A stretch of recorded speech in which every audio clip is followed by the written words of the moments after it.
Hola, ¿qué tal? Soy Irene, de Comunicación y Respeto. Y en este vídeo quiero hablarte de las distintas conductas que son indicadoras de miedo en el perro. Es necesario conocer estas conductas para poder identificar que tu perro está manifestando miedo. Algunas son bastante conocidas, pero otras muchas no lo son. A ver si con esto te ayudo a identificar el miedo en tu perro y con eso puedes tener una buena base para empezar a ayudar a tu perro. La primera manifestación es conocida por todos, es la huida. Cuando un perro tiene miedo de algo, puede optar simplemente por alejarse. Llevan el cuerpo encogido, el rabo entre las patas, las orejas replegadas y optan simplemente por poner distancia entre aquello que les da miedo y ellos mismos. La segunda manifestación más corriente del miedo es la agresión. Mucha gente no ve la agresión como una forma de manifestar miedo, pero la mayoría de las veces que un perro agrede, lo hace por miedo. Lo que está intentando es poner espacio entre aquello que le da miedo y él mismo. Y puede usar la agresión simplemente porque cree que no tiene otra opción, porque la estrategia de huida no le ha servido o porque la huida está imposibilitada, por ejemplo porque haya paredes o una correa impidiéndola. Otra forma habitual y que la mayoría de la gente no identifica como miedo es la congelación. La congelación consiste básicamente en quedarse inmóvil y esperar a que el problema pase.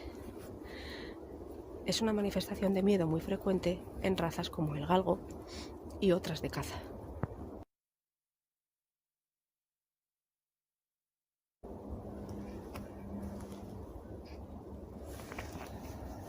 ¿Dónde me he colado? Sí, pero ahora no sé. Me he perdido. Guay. Para allá, ¿no? Venga.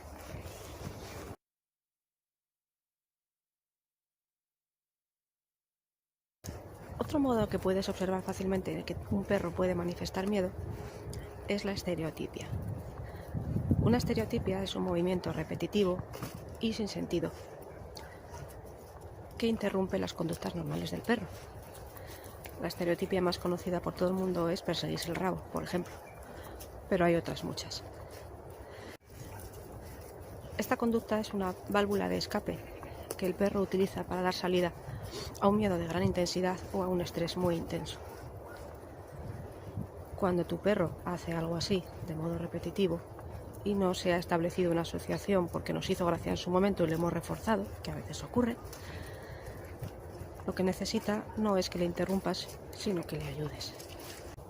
Otra manifestación que también es bastante habitual es la hiperactividad o el nerviosismo.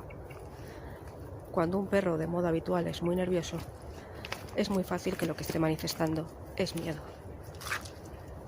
No necesariamente a lo que tiene delante, puede ser a muchas cosas. Pero esa conducta hiperactiva o de nervios extremos normalmente son un indicador de miedo. Y en ese caso lo que necesitan no es que le cansen, ni jugar durante horas y horas a la pelota, sino ayudarle a gestionar mejor sus miedos. El labrador y las razas de tipo terrier con frecuencia tienden a manifestar el miedo con hiperactividad y nerviosismo.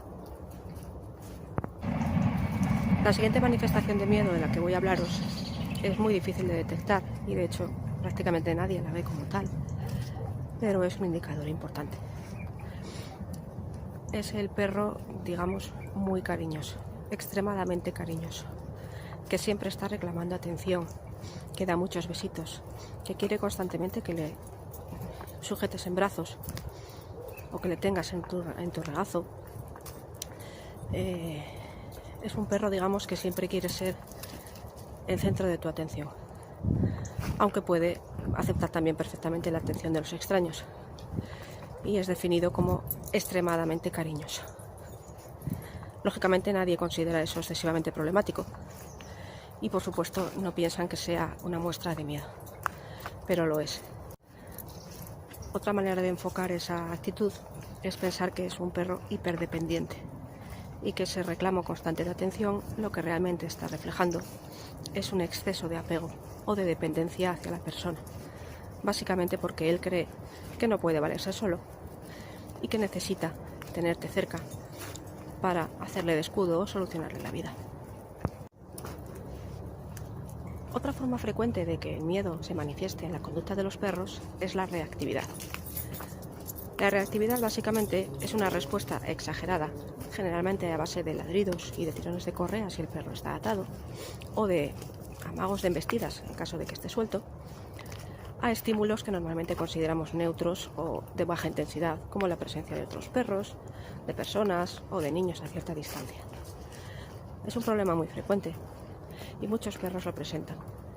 Además, no suele identificarse con miedo, sino que, en cierto modo, se interpreta más bien como un intento de agresión, cuando realmente esos perros con libertad de movimientos no agreden ni atacan al objeto al que están ladrando.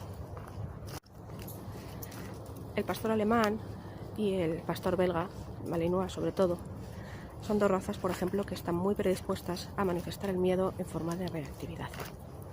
Por supuesto, no son las únicas. Lo que quiero decir con esto es que si tu perro es de determinada raza, es mucho más fácil que manifieste el miedo de una manera que de otra. Pero en cualquier caso, todas esas conductas son indicadores de miedo y por lo tanto es el miedo lo que se debe trabajar y no la conducta que estamos viendo en realidad. Y para terminar, una última manifestación de miedo importante es la llamada indefensión aprendida, que básicamente viene a significar que el perro ha aprendido que ninguna de sus acciones tiene consecuencias positivas para él y que o bien todo lo que hace no funciona o que solo sirve para reportarle castigos y situaciones muy desagradables. Con lo cual, digamos que tira la toalla, se rinde y simplemente no hace nada. Obviamente se convierte en un perro modelo, que aguanta todo lo que le echan encima y que por supuesto no se inmuta ni reacciona de ninguna manera ante nada. En consecuencia, nadie lo ve como un problema, pero en realidad es un perro que tiene un serio problema y necesita mucha ayuda. En casos muy graves pueden tirar tanto la toalla que incluso dejan de comer y podrían llegar a morir. Un par de comentarios más sobre estas manifestaciones de miedo. El primero es que lo habitual es que se presenten de modo conjunto, es decir, es raro que un perro muy cariñoso no presente ninguna de las otras manifestaciones, como por ejemplo ser muy nervioso o tener todas sus conductas inhibidas en forma de indefensión.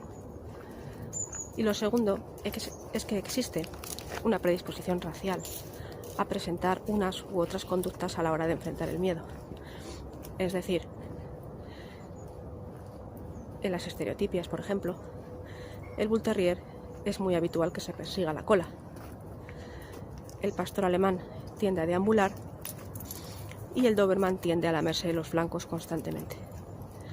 Esas tres razas presentan estereotipias de modo, entre comillas, relativamente frecuente, mientras que otras muchas razas es raro que presenten estereotipias para manifestar el miedo.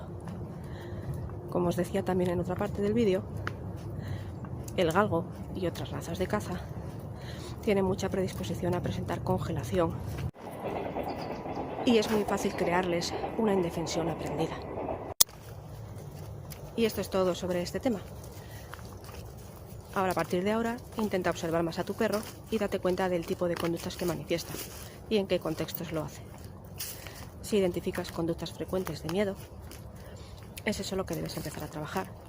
Pero es importante ser capaz de identificar que esas conductas, que puede que te preocupen o puede que ni siquiera te hayan llamado la atención, en realidad están indicando miedo y no una manía de tu perro, ni agresividad, ni ninguna otra cosa que te hayan podido comentar como dominancia o cualquier historia que te hayan contado en el parque.